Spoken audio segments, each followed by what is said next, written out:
saya ajak jalan-jalan menikmati pemandangan di jalan saya sambil ngobrol-ngobrol. Kenapa sih harus memilih Taiwan untuk mencari kerja ya?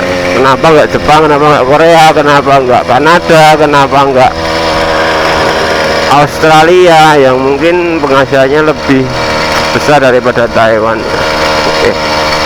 Taiwan dulu nggak pernah berpikir sampai untuk pergi ke luar negeri, bekerja ke luar negeri, tapi ya qadarullah, takdir Allah yang menuntun saya untuk ke sini. 3 tahun yang lalu ceritanya mendaftarkan diri dan tanya teman-teman dulu deh, gimana sih Taiwan dan lain sebagainya, bla bla bla bla bla. Wah, pemandangannya guys dari atas sini guys, holy dah kelihatan nih.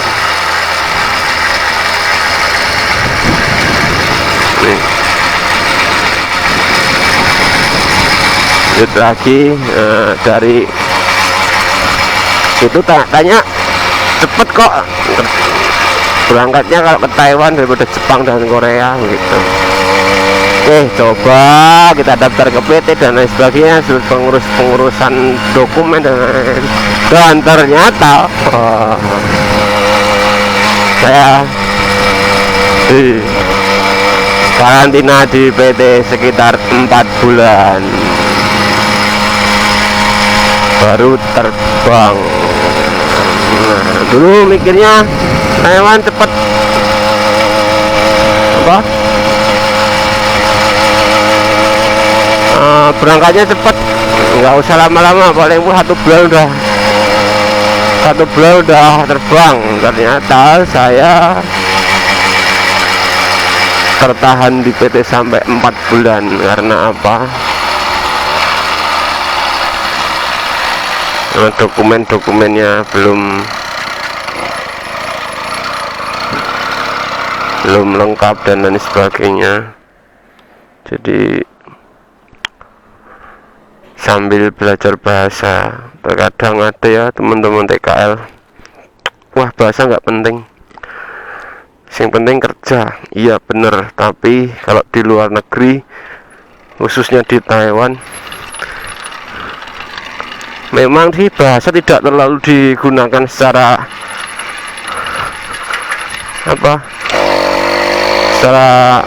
kontinu ya, tapi kalau kita sendiri kan juga nggak enak kalau nggak bisa bahasa, mau disuruh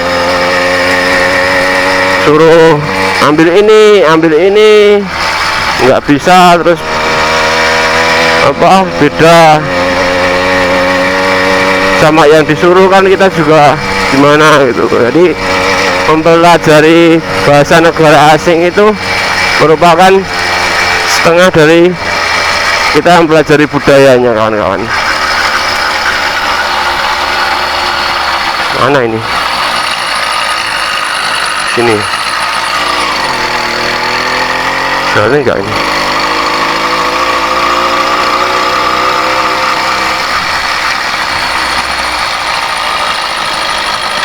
Udah. Jadi mempelajari bahasa negara lain sama dengan kita setengah mempelajari kebudayaannya juga.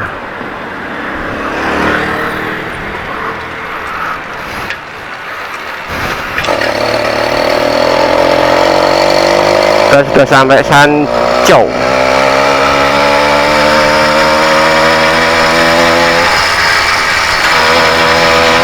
Terus saya mau ke sana, tapi kayaknya saya langsung ke Holi saja.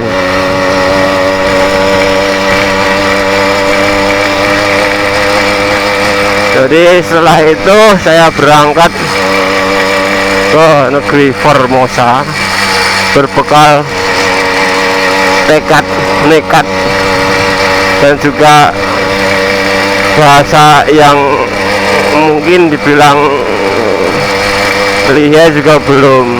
Oh ya, saya juga mau berterima kasih sama Lose saya, Lose ini. Nanti video ini tolong komen ya.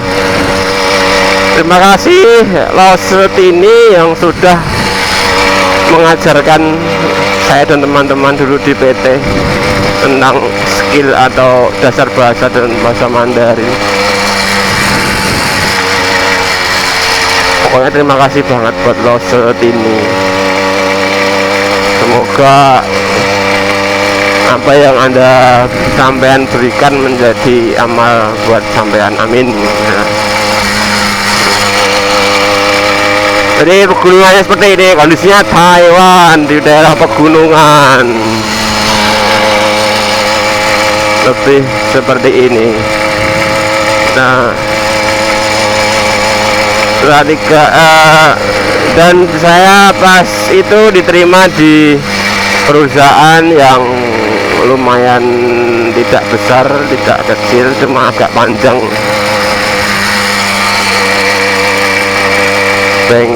Perusahaannya itu dulu di job desk ya tertulis perbaikan dan aksesoris mobil. Nah, saya mikirnya ini masih bengkel, karena saya dulu di pengalaman kerja saya tulisi bisa pegang las, bisa apa, biasanya mesin dikit-dikit, karena dulu juga pernah ikut temen bengkel juga, jadi tahu sedikit. Setelah itu terbang ke Taiwan, sampai di Taiwan ternyata benar pabriknya bengkel. Apa ya kalau dibilang bengkel sih,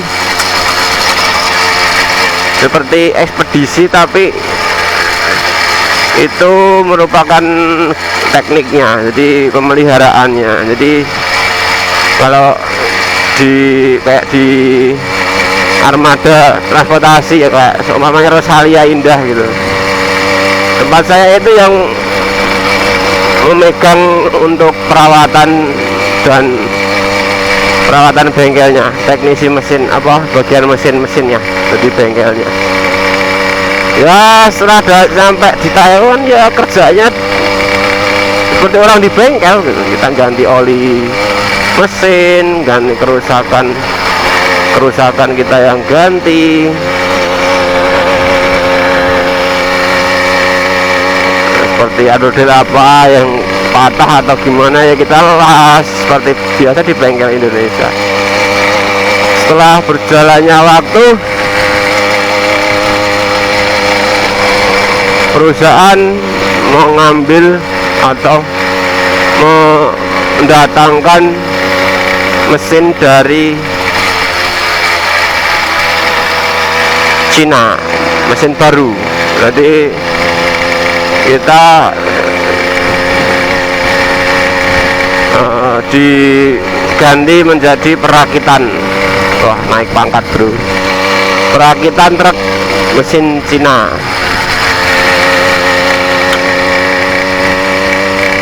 Jadi bengkel sudah dipindah ke pabrik satunya. Jadi tempat saya yang dulu itu bengkel, karena agak luas, jadikan untuk perakitan truk dari Cina, merekannya Wuling Automobile.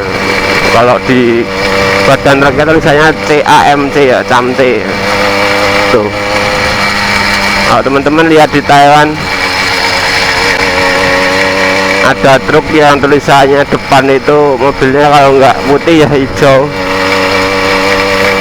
CAMC. Nah itu rakitan tangan saya itu, nggak teman-teman lihat itu. Dan setelah berjalannya waktu, saya bekerja itu kurang lebih di bengkel itu 1 tahun ya, 1 tahun lebih dikit lah. Terus yang sisa 2 tahun kontrak itu untuk merakit, jadi di perakitan.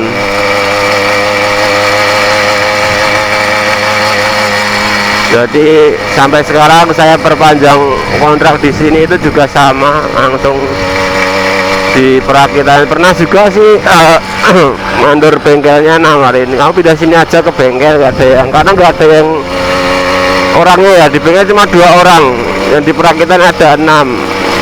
Ya saya menolak dengan halus, saya bilang saya tidak tahu, itu urusan bos. Karena kalau di perakitan, kalau kurang satu orang aja itu udah telat untuk merakitnya.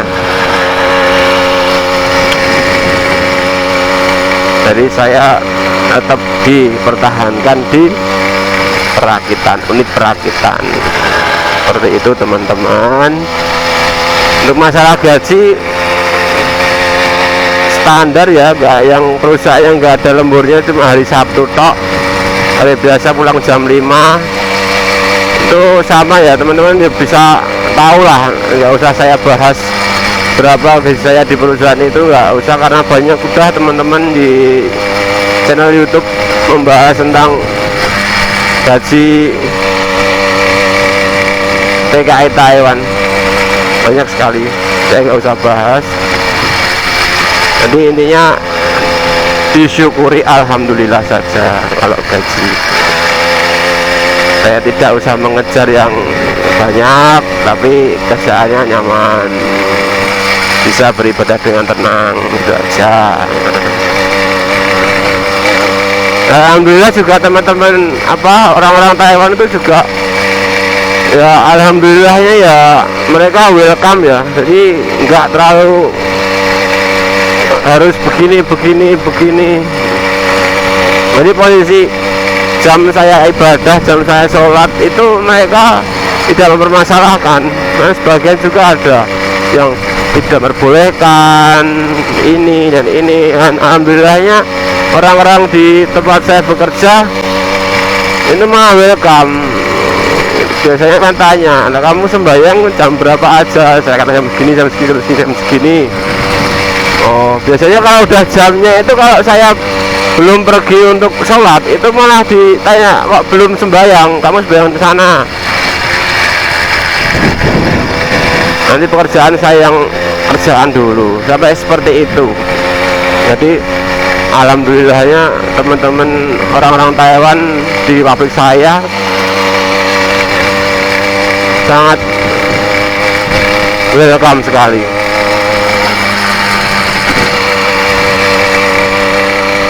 Jadi tidak mempermasalahkan ya. Sebenarnya sih ada orang-orang Taiwan yang masih kaku atau masih ini dengan apa, dengan peraturan yang harus gini. Tapi kalau untuk pabrik saya alhamdulillah tidak ada masalah, santai.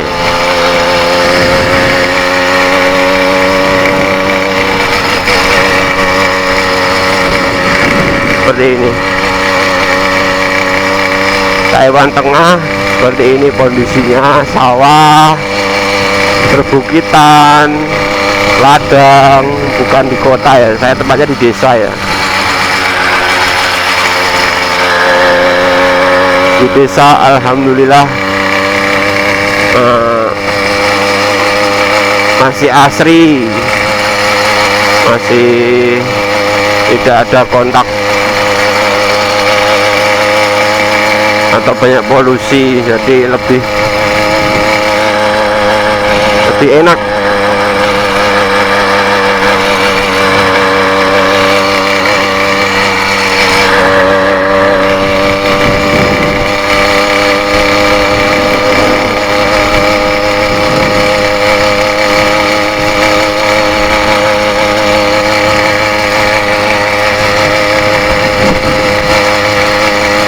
Jadi kalau teman-teman semua nanti sudah pandemi ya, pandemi sudah berlalu, kok ingin pergi ke Taiwan, saya sarankan bahasa minimal lah. Jangan berpikir saya udah nggak, otak saya udah nggak udah nggak mampu. Jangan seperti itu.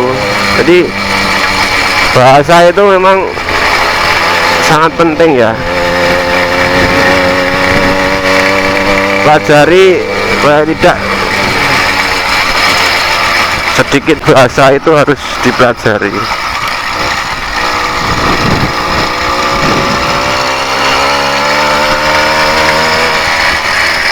agar nanti tidak bingung di Taiwan.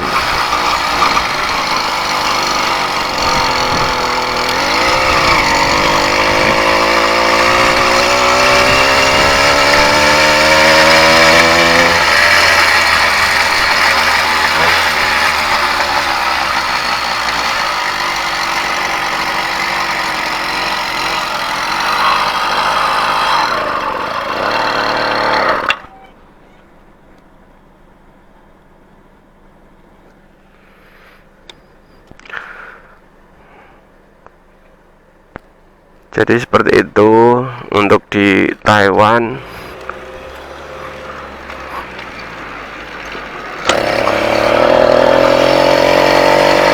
Bahasa penting karena itu nanti kunci untuk teman-teman semuanya bisa berkomunikasi di Taiwan. Paling tidak ya dasar-dasarnya nanti juga tahu. Nanti kalau setelah berjalannya waktu di sini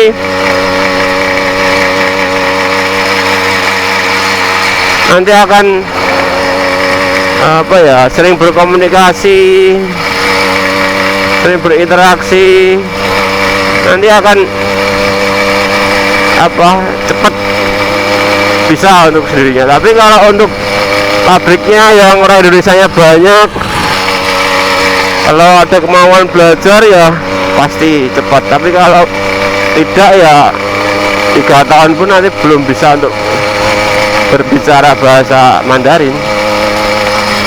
Tempat saya itu cuma 2 orang Indonesianya, saya sama teman saya, yang lainnya orang Taiwan semua. Nggak ada orang Vietnam, nggak ada orang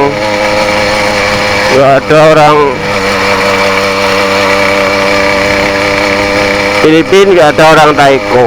Jadi tempat saya orang Indonesianya 2 orang. Yang belum subscribe jangan lupa subscribe teman-teman, tombol loncengnya, jangan lupa komen dan juga share, like juga video ini.